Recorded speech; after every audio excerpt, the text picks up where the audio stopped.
Oh, happy Friday to you. Coming up on 6 o'clock, and we start with a beautiful shot in Carmel. Check it out. Carmel's Chris Krindelmark going to be live today on the Today Show. Coming up here in just a few hours, Matt Standridge is there. He is braving the snow flurries and that bitter cold as we start our Friday morning. We'll check in with him in about 15 minutes or so. Thanks for waking up with us here on 13 Sunrise. I'm Sam in for Julia this week, along with Julia and Sean, who's in with us early on a Friday. Yeah, good to be here Friday. And man, it was just looking like winter, huh? I was going to say, it looks beautiful in the pictures, right? Yeah. With a little bit of snow and the beautiful lights. Then you've got the wind and much colder temperatures. Yeah, and that's it. I mean, yesterday it was just a wet mess. We were in the mid-50s, felt like spring. Today, definitely winter, but that wind, I think, is the big story for us. And as expected, not a surprise, we're starting to get more and more school delays. You can go to WTHR.com. They're also scrolling across the bottom of your screen now. We're going to start to see more and more dots on this map as the temperatures continue to drop. We still haven't reached the coldest part of the morning. That's about 2.5 hours away. Bitter wind chill, 5 below, 5 above. Temps in the teens. That's important for the road surfaces. Any moisture that doesn't get treated and doesn't get dried up by the wind, and the wind is blowing at about 35 to 40 miles an hour right now, is going to get a little slick here this morning. Teens and 20s, live Doppler 13 radar showing these dark shades of blue. And there you go. First place with a sub-zero wind chill showing up there in Crawfordsville. We will get more of those throughout the morning, and we'll get more of these bursts too. Fair game for flurries and snow globe conditions between now and 9 a.m. The clouds we have now will eventually depart this afternoon, so we do expect a brightening sky, but it'll be deceiving sunshine heading home from work and school this afternoon, as we're only expecting daytime highs in the 20s. But big warm up ahead. We'll get more on that in a bit. 6:02 now as we come up on the latest for the roadways here. So far, so good. We're still watching and see how this is going to progress here in the next few hours. This is heading toward Carmel. That's 31 there near Range Line Road. Here's downtown right now. This is 65 near MLK. This is an elevated surface. Right now, things moving smoothly for the time being. We'll continue to monitor those roads. Are cold, and we still have some leftover moisture around, but no incidents at this point in time. We'll see if that changes here over the next couple of hours. Stay with us.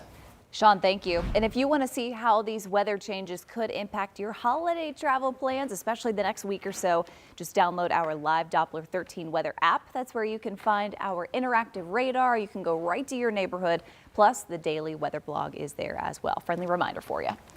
Well, new this morning, we know 2 people are dead after a head-on crash in Monroe County. Multiple people are still recovering this morning in the hospital, too. This crash happened just before 9 last night in Ellettsville on State Road 46 near Cypress Lane. That's just outside of Bloomington.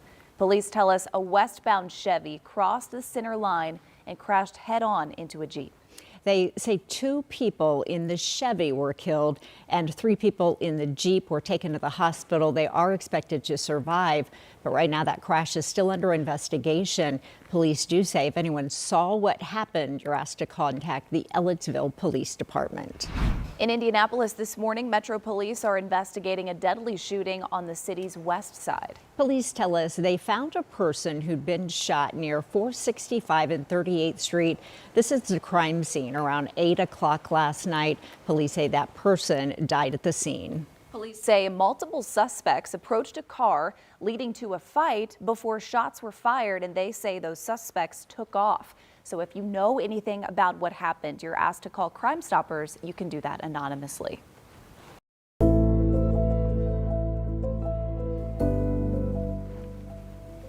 This morning, we're taking a closer look at arguments just filed to appeal Richard Allen's conviction for the Delphi murders of Abby Williams and Libby German. This has been months in the making, and we went through the 113-page appeal, and it centers around 3 key points, according to these attorneys. So they say the search of his home was unconstitutional. They say his prison confessions were made under psychotic coercion, and they argue a lot of the evidence they wanted to present at trial wasn't allowed, including theories the killings were part of a pagan ritual. We did talk with the defense attorney and a former deputy prosecutor, Brad Banks, to get a better understanding of this appeal brief. Take a listen. The onanism argument was not allowed to be pursued at all. There was a significant part of the investigation in this case that was looking into that. An expert professor in ritualistic killings that was tapped into by the law enforcement that said this scene was consistent with that. The crux of their argument is there's a lot of stuff that we didn't get to present as defense, and we should have been able to present it as defense. And because of that, we should get another try at it. Now, the Attorney General now gets to file a response on the state's behalf. After that, Allen's attorneys can then respond. So the Court of Appeals could also request oral arguments before issuing a ruling on this case.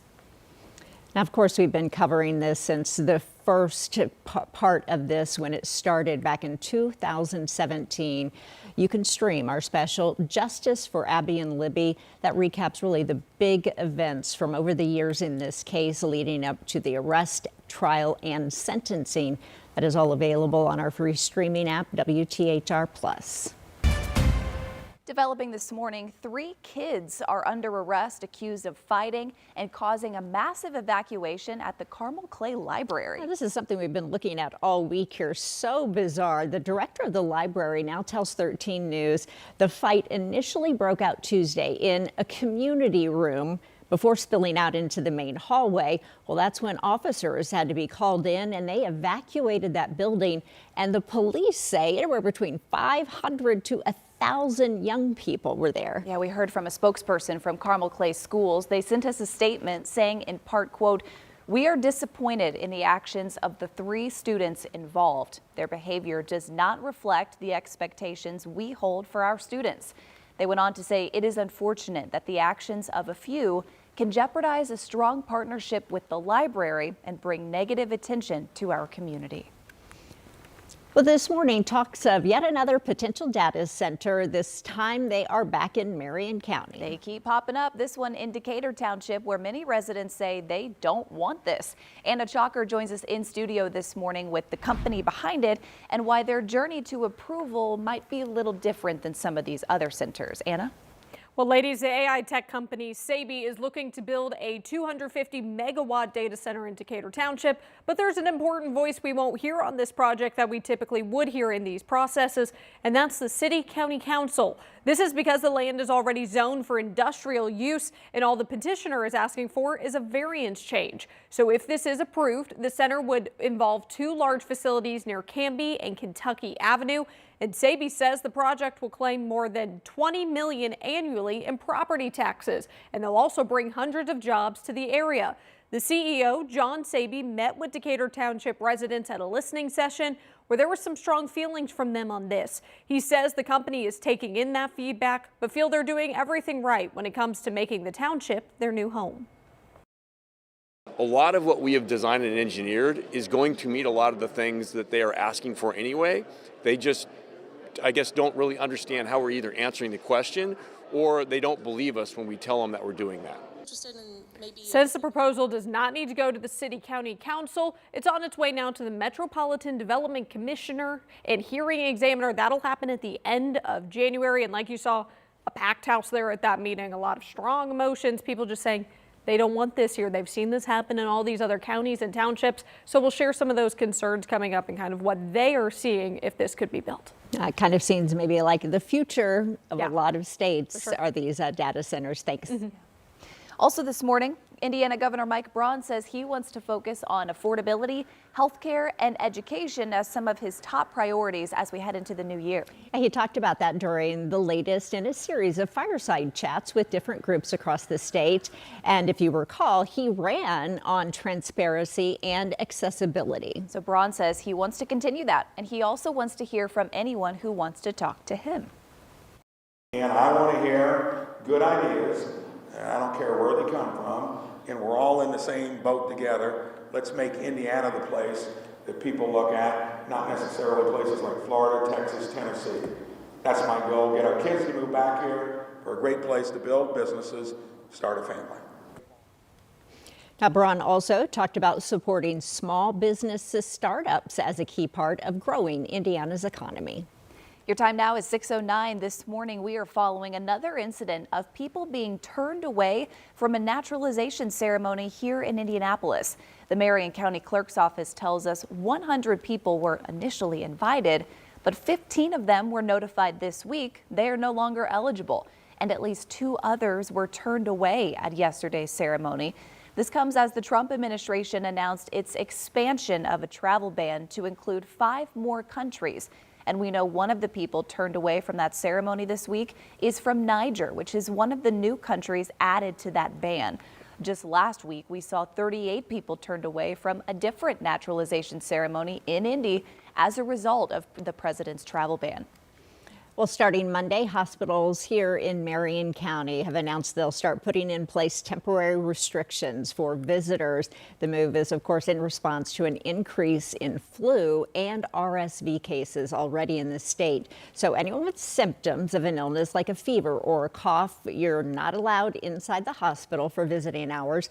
The hospitals are also restricting access for anyone under the age of 18 unless given special permission. The Marion County Public Health Department says this policy is meant to protect the most vulnerable patients in our community. We want to give you a live look from Carmel this morning where snow showers are coming down. It's beginning to look a lot like Christmas. Matt Standridge is going to join us live in a few minutes for a very special reason. That's coming up. Looking forward to that. And after a weeks-long manhunt, the main investigation is now believed connected to that deadly shooting at Brown University after they found the suspect dead. We'll explain where he was found and the other shocking crime police say he did in the days following the Brown shooting.